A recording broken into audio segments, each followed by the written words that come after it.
오늘 맥체인 성경 읽기 본문은 사무엘이 다윗에게 기름을 붓는 장면이 나오는 사무엘상 16장과 살아도 주를 위해서 죽어도 주를 위해서 죽나니 그러므로 사나 죽으나 우리가 주의 것이라고 말하며 형제를 비판하지 말라고 권면하는 이 로마서 14장, 폐허가 된 예루살렘의 모습을 보며 비통해하고 탄원하는 예레미야 애가 1장과 다윗이 밧세바를 범한 이후에 참회하며 지은 시편 32편입니다.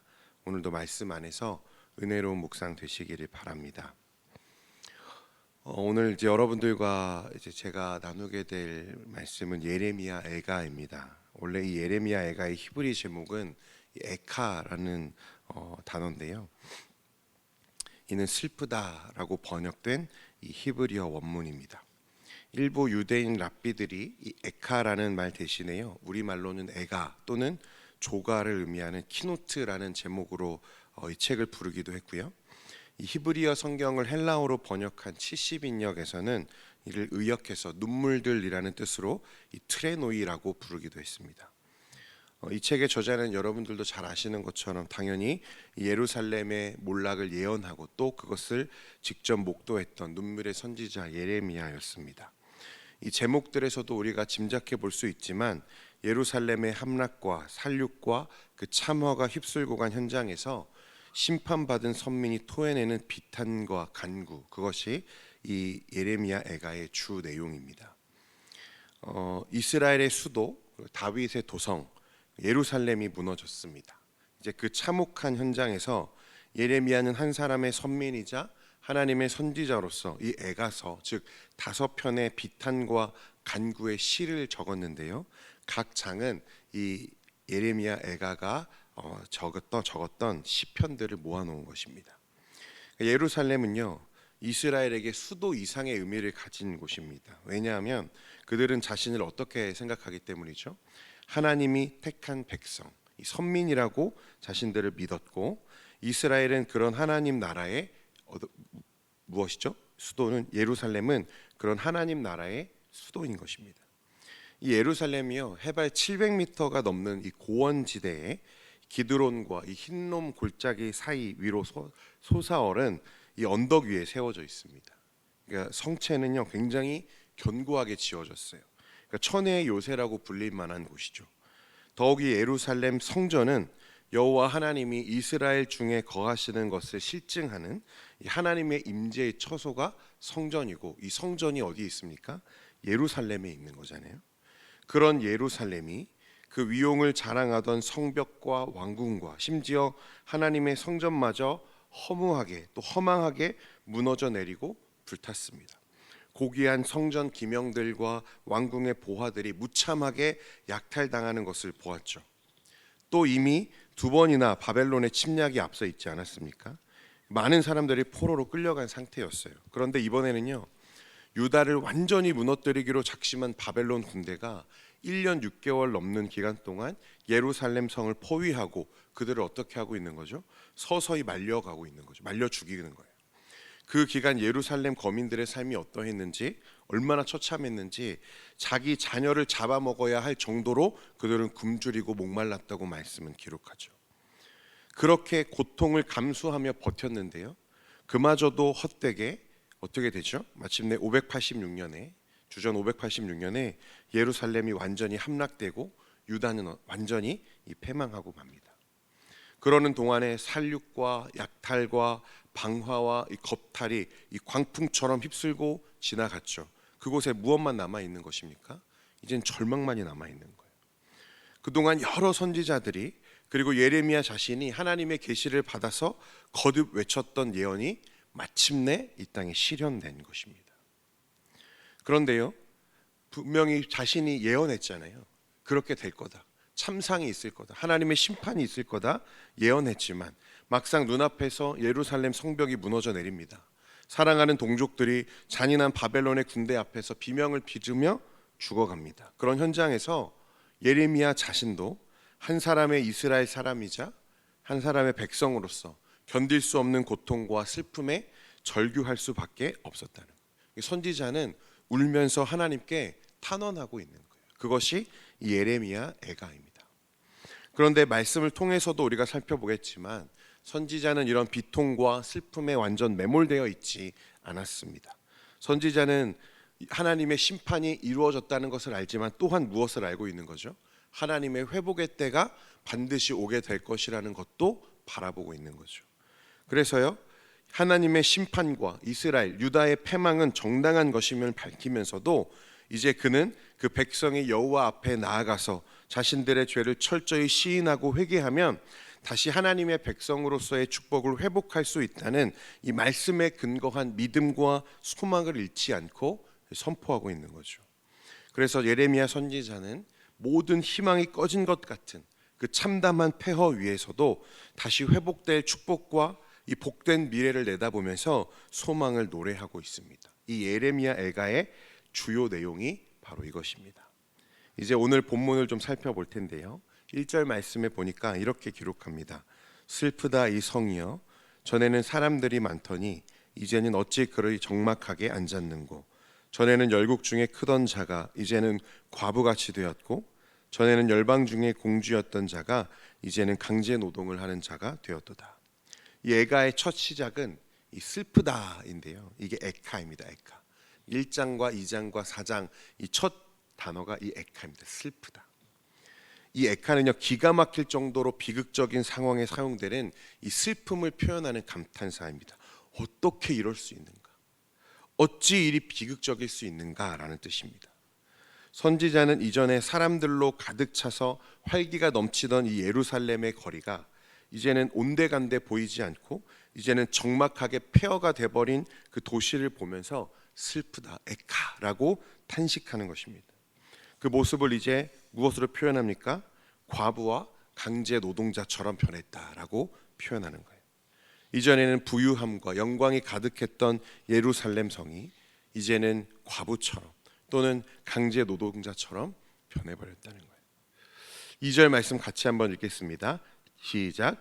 밤에는 슬피 우니 눈물이 뺨에 흐름이여.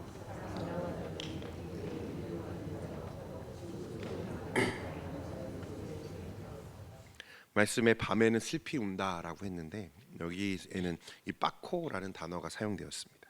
이 빠코는요, 반복적인 의미를 가지고 있어요. 그래서 한 번 슬피 울었다는 게 아니고요, 슬퍼서 울고 또 울고 계속해서 울었다는 것입니다.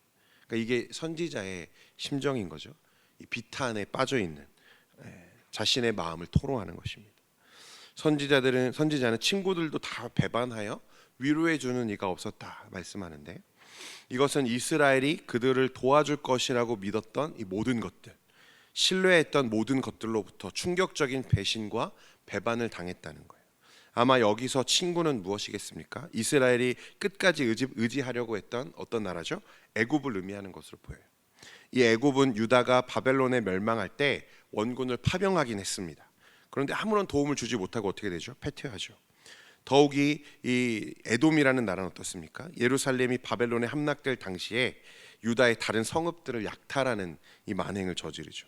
암몬과 두로는 예루살렘의 멸망을 악의적으로 기뻐하고 즐거워했습니다.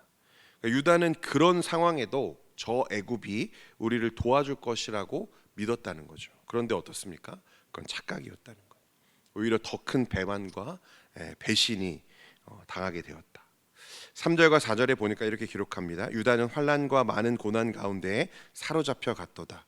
그가 열국 가운데에 거주하면서 쉴 곳을 얻지 못하며 그를 핍박하는 모든 자들이 궁지에서 그를 뒤따라 잡았도다.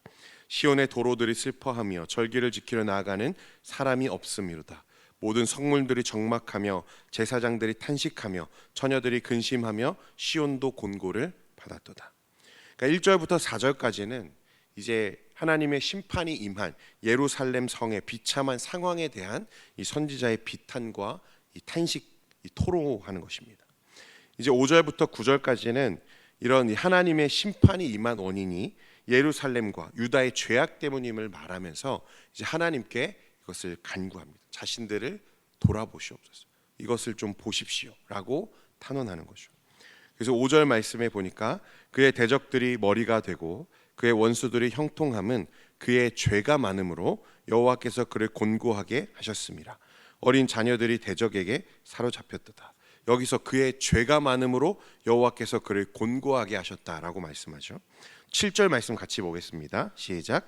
예루살렘이 환난과 유리하는 고통을 당하는 날에 옛날의 모든 즐거움을 기억하였으며 그의 백성이 대적의 손에 넘겨졌으나 그를 돕는 자가 없었고 대적들은 그의 멸망을 비우는도다. 그러니까 성도 여러분, 우리는 이 예레미야 애가를 통해서요, 그동안 선지자를 통하여 보내주셨던 이 심판에 대한 예언과 경고가 어떻게 되는 것을 보게 됩니까? 현실 가운데 분명하게 성취되고 이루어졌음을 우리가 보게 됩니다. 그러니까 예레미야 선지자만 하더라도요, 기록에 의하면 이 요시야 왕 13년 때부터니까 주전 627년부터 예루살렘이 함락된 586년과 그 이후까지 40년이 넘는 긴 세월을 이 유다와 예루살렘의 죄악에 대해서 책망하고 거듭해서 하나님의 심판을 예언했습니다. 그는 매일매일 경고했어요.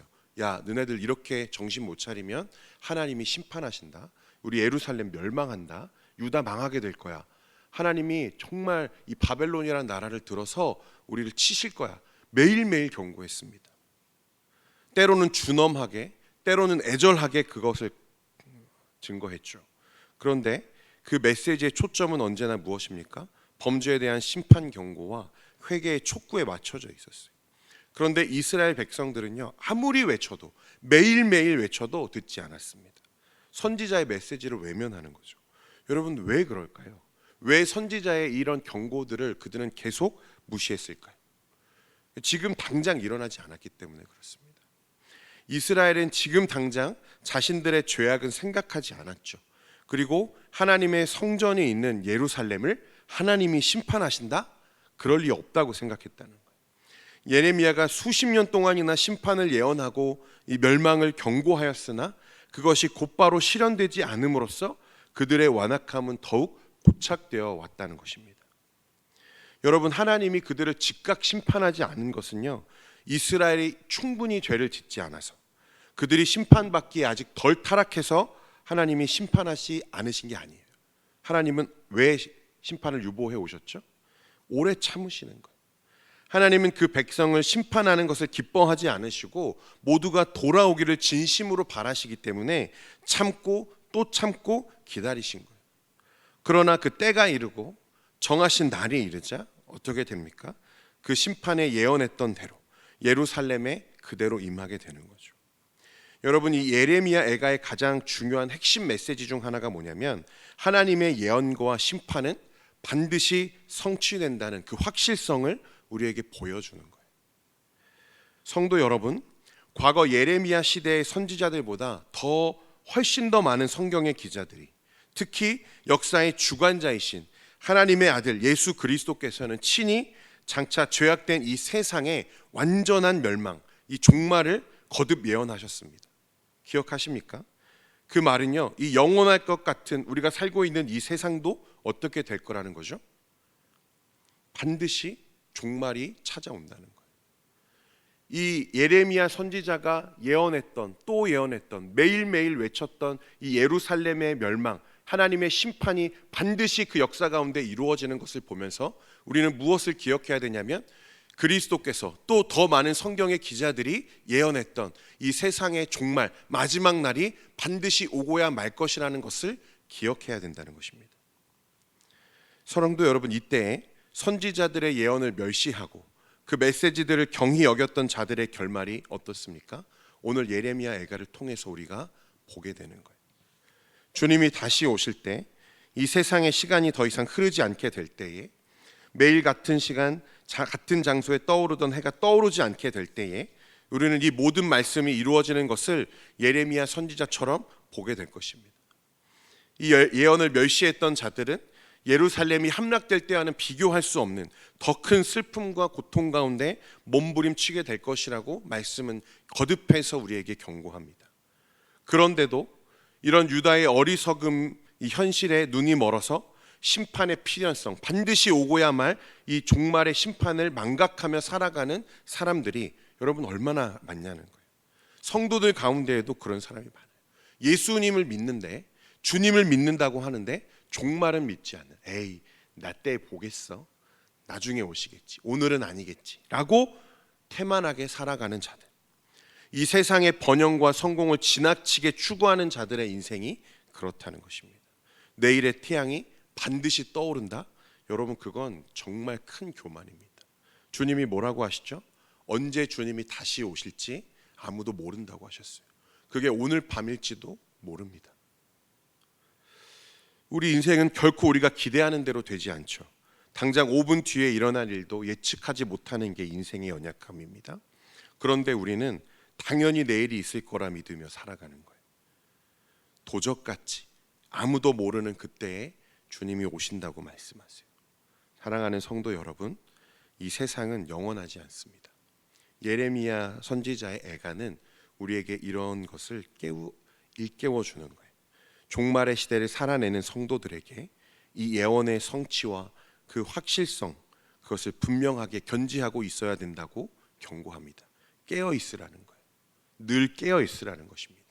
그래서 언제 주님이 오시더라도, 오늘 당장 주님이 다시 오신다 하시더라도, 이 세상의 역사가 그 순간 멈추고 시간이 흐르지 않게 된다 하더라도 언제든 주님을 맞이할 수 있는 상태로 기다려야 된다고 말하는 거예요. 그러니까 이 종말의 시대를 살아가는, 매일매일을 살아가면서도 우리는 어떻게 살아야 합니까? 주님의 순결한 신부로서 매일매일을 준비하며 살아가야 할 줄로 믿습니다. 주님이 승천하시고요, 벌써 2000년의 세월이 지났죠. 여전히 주님이 언제 오실지는 알 수 없습니다. 그런데 한 가지 확실한 것은 무엇입니까? 주님은 반드시 오십니다. 할렐루야. 그게 약속이기 때문에 그래요. 그날에는 이 험한 이 인생들, 그러나 주님이 택한 예정한 그 자들은 주님과 함께 영원한 하나님의 나라를, 이제 완성된 하나님의 나라에서 살게 될 것입니다.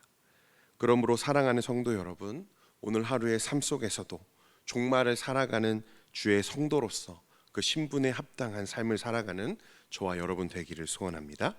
기도하겠습니다.